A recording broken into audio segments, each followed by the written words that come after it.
Shalom, Bapak Ibu saudara-saudara yang diberkati oleh Tuhan kita Yesus Kristus. Pada malam hari ini kita berdiri, kita berada di ambang akhir tahun 2025. Dan di akhir tahun 2025 ini Bapak Ibu Saudara, terkadang setiap kita merenung dan berpikir, bahkan juga sedikit mengingat ke belakang dengan berbagai perasaan. Ada rasa syukur atas berkat yang kita terima sepanjang tahun 2025, tetapi juga ada penyesalan atas keputusan yang keliru. Bahkan juga Bapak Ibu Saudara, sepanjang tahun 2025 ada harapan, tetapi juga ada kecemasan akan hari esok yang mungkin saat ini belum kita tahu bagaimana jalan yang harus kita lalui di tahun yang akan datang tersebut. Biasanya Bapak Ibu Saudara, setiap manusia pada titik ini bertanya, langkah apa yang harus kuambil Tuhan? Atau jalan mana yang harus kupilih untuk melangkahkan kaki di tahun yang akan datang? Jemaat yang diberkati oleh Tuhan, dunia itu selalu memberikan jawaban seperti logika, pengalaman, nasihat manusia, bahkan keberanian diri sendiri. Tetapi perlu kita sadari Bapak Ibu Saudara, tidak jarang hal-hal yang ditawarkan oleh dunia itu justru membuat kita semakin bingung. Oleh sebab itu firman Tuhan di minggu akhir tahun 2025 ini mau mengarahkan hidup kita, mau mengarahkan pikiran kita, bahkan juga mengarahkan hati kita kepada pengakuan iman yang penting bahwa hidup tidak cukup dituntun oleh kepintaran, tetapi harus dituntun oleh hikmat Tuhan. Jadi Bapak Ibu Saudara, di dalam iman Kristen, kita percaya bahwa Allah itu bukan hanya menciptakan hidup, tetapi kita juga percaya bahwa Allah lah yang menuntun langkah umatnya. Oleh sebab itu, lewat tema kita, hikmat-Mu menuntun langkah kami, di sini mau dikatakan kepada kita bahwa hikmat itu bukan sekedar kemampuan untuk berpikir yang benar. Bukan. Tetapi hikmat itu Bapak Ibu Saudara harus kita pahami bahwa hikmat adalah anugerah Allah yang memimpin manusia berjalan sesuai dengan kehendaknya.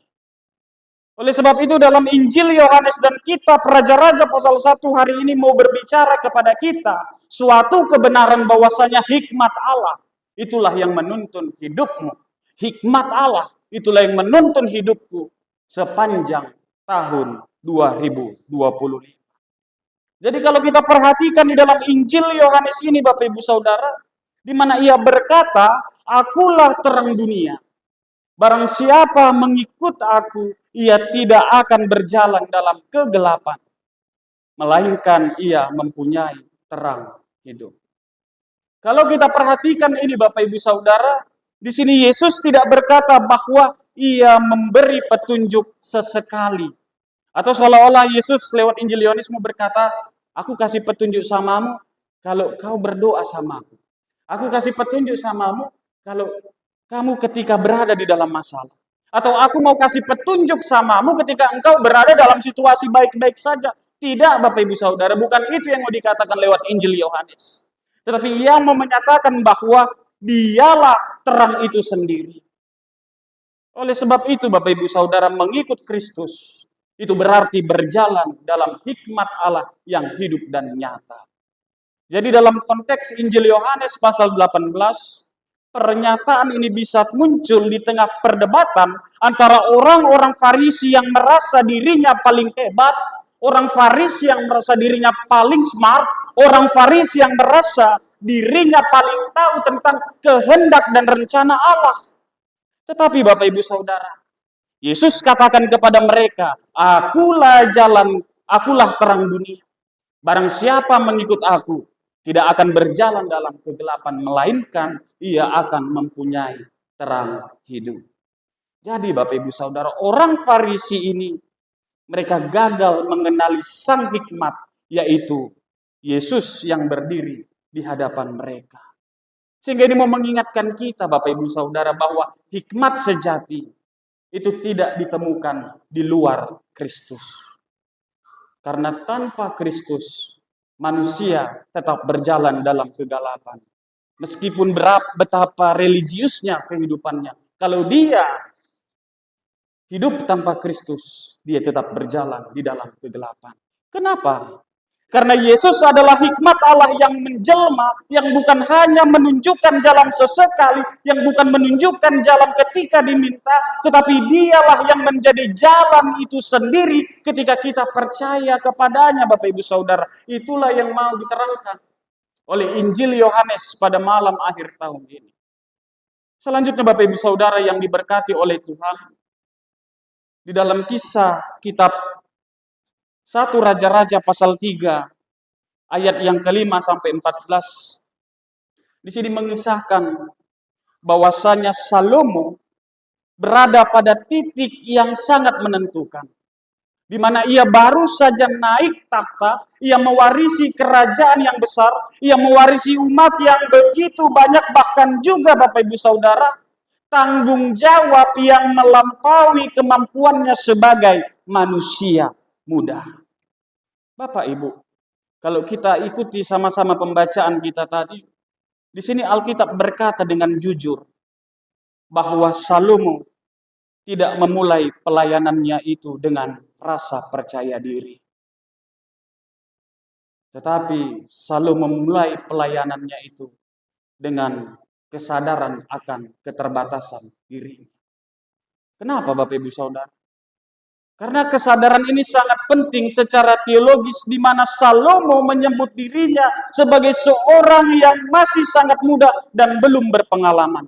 Itu yang dikatakan di dalam ayatnya yang ke-7. Jadi Bapak Ibu, perkataan yang dikatakan oleh Salomo ini bukanlah sekedar retorika kerendahan hati. Bukan sebuah pernyataan kosong yang tanpa makna. Tetapi apa yang dikatakan oleh Salomo ini Bapak Ibu Saudara merupakan sebuah pengakuan iman bahwa tugas memimpin umat Allah tidak dapat dijalankan dengan kekuatan manusia saja. Jadi ketika Tuhan berfirman, Salomo, mintalah apa yang hendak kuberi kepadamu. Jadi Bapak Ibu Saudara, di sini ketika Allah menyatakan ini, Salomo berada pada momen yang menyingkapkan isi hatinya.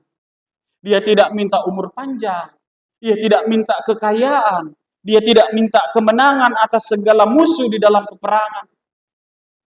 Tetapi Bapak Ibu Saudara, dia meminta hati yang paham untuk memerintah umat Allah.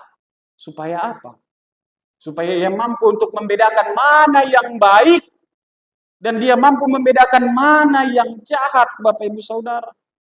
Dan di dalam bacaan kita ini, inilah permintaan yang menyentuh inti dari teologi di dalam Perjanjian Lama. Di mana Bapak Ibu Saudara, Salomo, walaupun dia masih muda pada saat itu, dia paham betul situasi bangsa yang sedang dipimpinnya. Karena dia adalah anak dari Daud, dia tidak serta-merta main-main di dalam menjalankan kuasanya sebagai seorang pangeran. Tapi dia melihat bagaimana ayahnya yang memimpin sebuah kerajaan yang besar. Ia paham betul Bapak Ibu Saudara bahwa bangsa Israel bukan hanya sekedar bangsa politik. Tapi dia paham bahwa bangsa Israel itu adalah umat perjanjian Allah. Karena itu Bapak Ibu, dia paham satu inti, bahwasanya memimpin Israel itu berarti tunduk pada kehendak Allah. Jadi kalau menjadi raja di tengah-tengah bangsa Israel bukan berarti bisa melaksanakan ambisi pribadi, kepentingan pribadi, bukan. Tapi dia paham betul kalau ia saat ini menjadi seorang raja di bangsa Israel, artinya dia harus tunduk kepada kehendak Allah.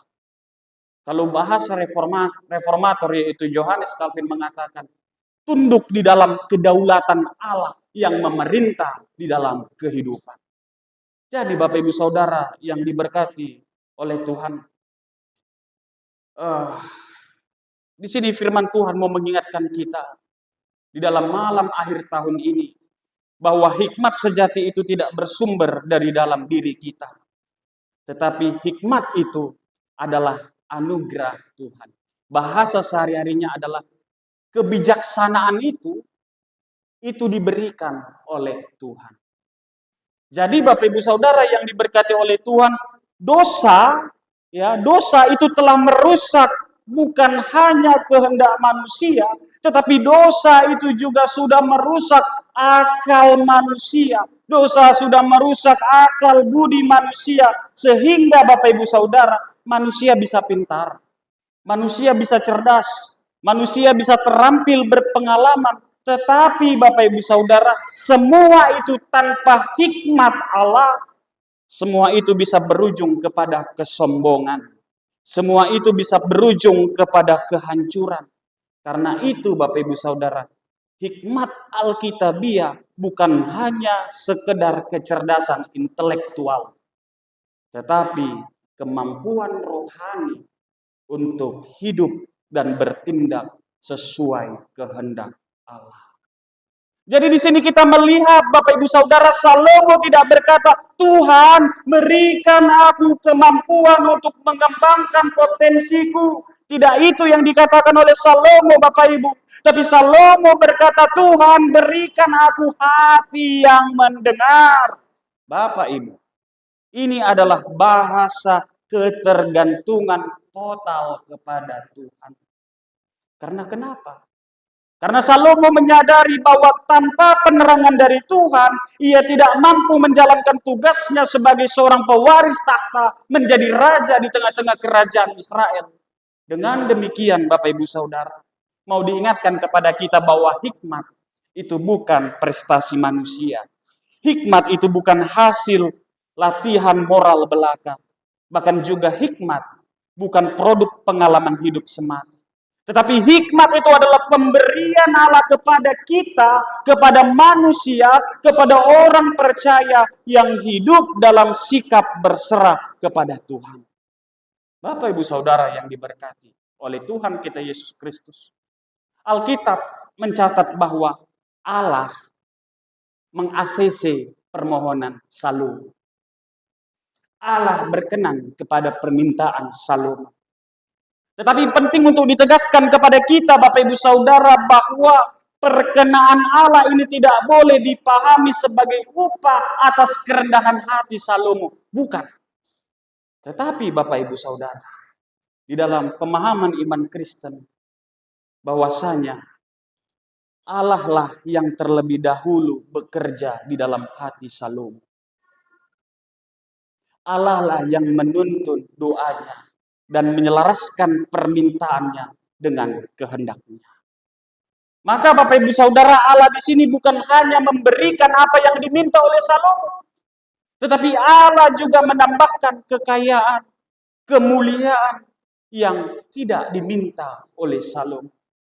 Bapak Ibu Saudara, dalam pembahasan inilah kita melihat prinsip anugerah yang melimpah, di mana Allah memberikan hikmat, tapi ia juga menyerahkan pemeliharaan. Jadi Bapak Ibu Saudara, di sini disingkapkan kepada kita bahwa hikmat Allah itu tidak pernah berdiri sendiri, tetapi selalu berada dalam konteks kasih dan kedaulatan.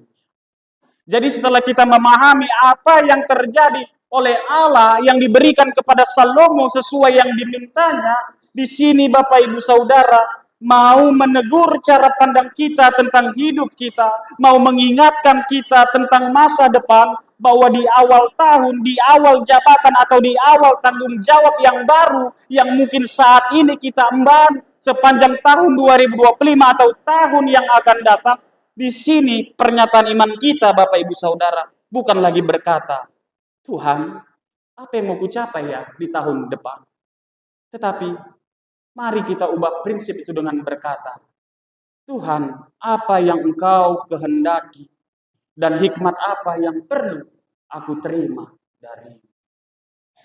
Sebab tadi kita sudah bahas Bapak Ibu Saudara, dengan kemampuannya sendiri, manusia mungkin bisa jatuh, manusia mungkin bisa berada pada kehancuran, Tetapi dengan hikmat Allah, Allah akan memberikan bukan apa yang kita minta, tapi Dia akan memberikan apa yang menjadi kebutuhan kita. Bapak, Ibu, Saudara, mungkin di tahun 2025 banyak air mata yang sudah kita lalui.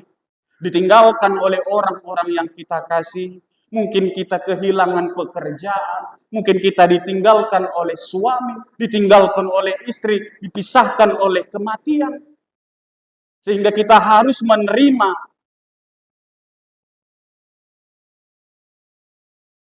yang seperti diterima oleh Salum, yaitu kehidupan dengan status yang berbeda. Dulunya dia adalah anak raja, seorang pangeran menjadi raja. Mungkin pada saat ini, dulu sebagai seorang karyawan kehilangan pekerjaan, atau yang dulunya tidak dapat kerja boleh menerima pekerjaan, yang mungkinnya dulu sebagai keluarga yang lengkap, mungkin pada saat ini menjadi single parent. Itu merupakan sebuah tanggung jawab baru, Bapak Ibu Saudara, kalau dengan hikmat kekuatan kita sendiri tidak mampu. Tetapi jika kita minta, Tuhan berikan hikmat-Mu untuk menuntun langkah.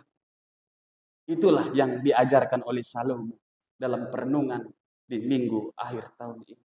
Kenapa Bapak Ibu Saudara? Karena hikmat Allah itu mendahului langkah kita. Karena hikmat Allah itu menuntun keputusan yang mau kita ambil dalam kehidupan. Bahkan juga hikmat Allah yang menyertai kita di tengah keterbatasan kita sebagai manusia. Kenapa, pendeta? Karena hidup orang percaya bukanlah hidup yang dibangun di atas kepercayaan diri. Tetapi hidup orang percaya adalah hidup yang dibangun di atas ketergantungan yang terus-menerus kepada anugerah Allah. Maka Bapak Ibu Saudara, sudah selayaknya pada malam akhir tahun ini kita mengaku di dalam Tuhan bahwasannya hikmat bukanlah hasil presentasi rohani manusia. Tetapi hikmat itu adalah pemberian Allah yang berdaulat. Dan ketika Allah memberi hikmat, Ia juga memelihara hidup umatnya sesuai dengan kehendaknya yang baik. Jadi Bapak Ibu Saudara, ketika kita mau mencoba menyatukan kedua bacaan ini, kita melihat satu benang merah yang jelas. Di dalam Injil Yohanes, dia berkata bahwa Allah menyatakan hikmat itu kini hadir sepenuhnya di dalam Yesus Kristus. Di dalam kitab satu Raja-Raja ini, Allah memberikan hikmat kepada Salomo supaya ia dapat melangkah sesuai dengan kehendak Tuhan. Maka dengan demikian Bapak Ibu Saudara, hikmat itu bukan hasil manusia. Tetapi hikmat adalah kehadiran Allah yang menuntun kita orang-orang yang percaya kepadanya. Oleh sebab itu Bapak Ibu Saudara, tema minggu akhir tahun ini berkata, hikmat-Mu menuntun langkah kami.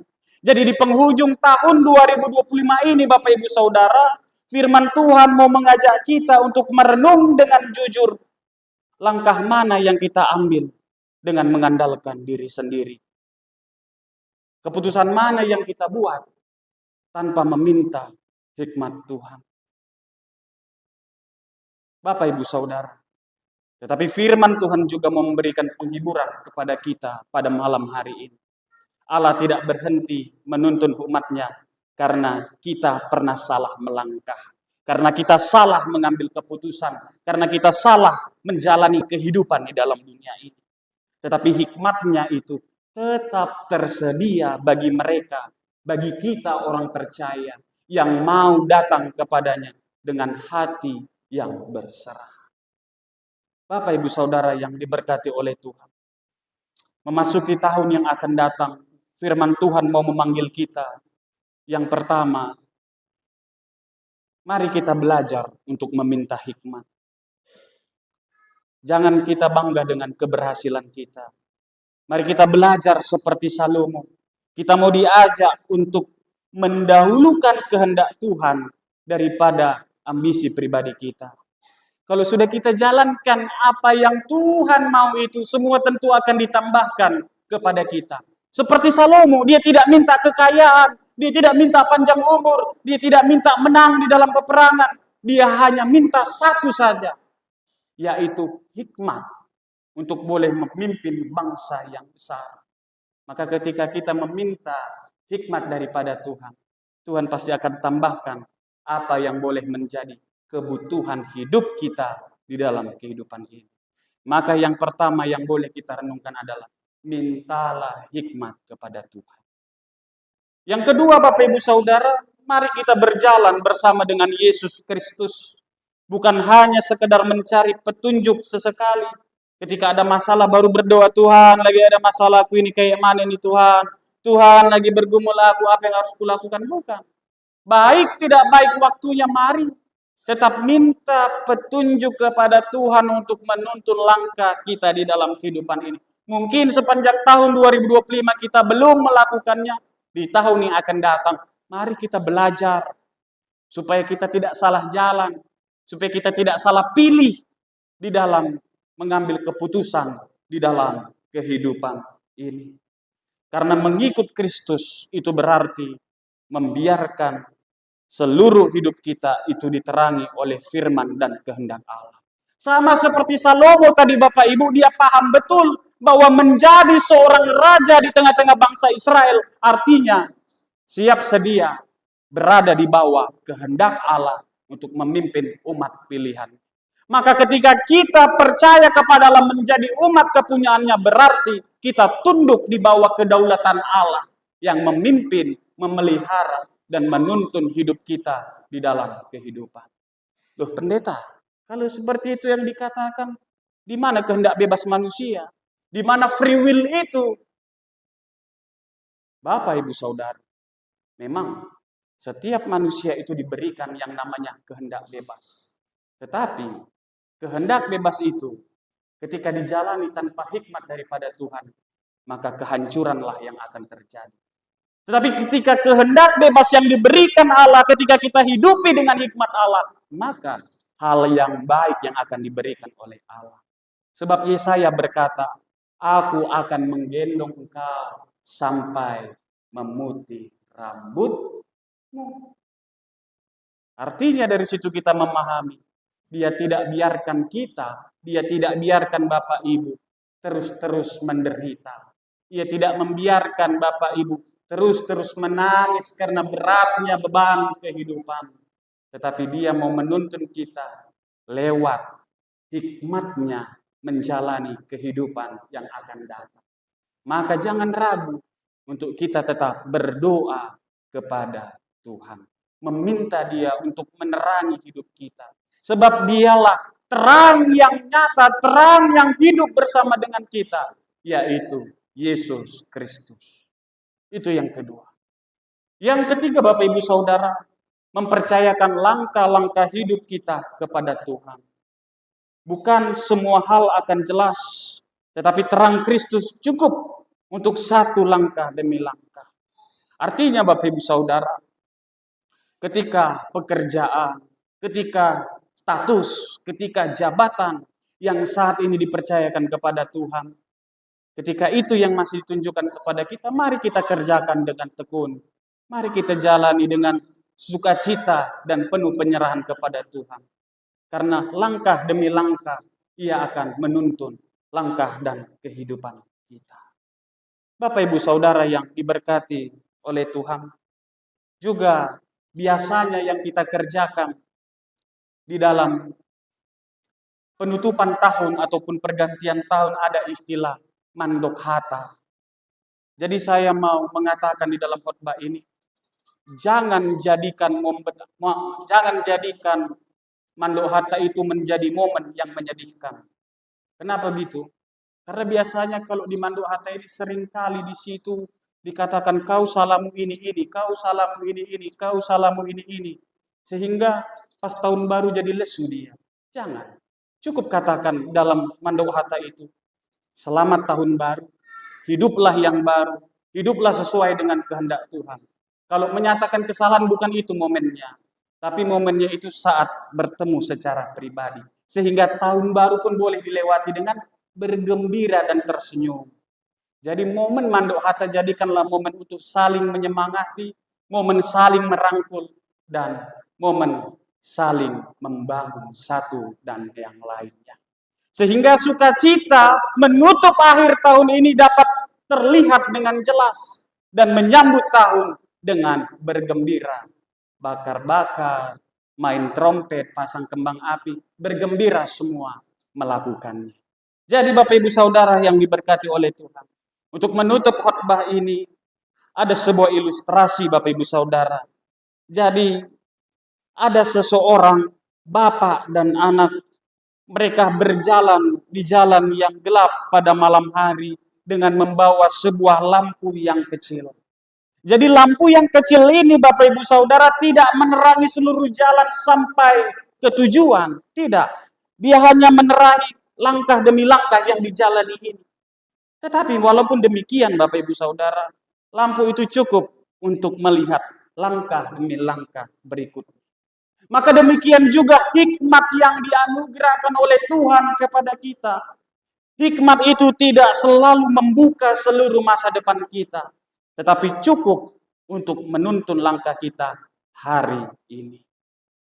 Oleh sebab itu Bapak Ibu Saudara yang diberkati oleh Tuhan, ketika kita menutup tahun 2025 dan melangkah ke hari esok, kita tidak melangkah dengan kebingungan. Kita melangkah dengan pengakuan iman. Hikmat-Mu menuntun langkah kami. Hikmat yang memanggil, hikmat yang menerangi, hikmat yang memelihara, dan hikmat itu bernama Yesus Kristus. Amin.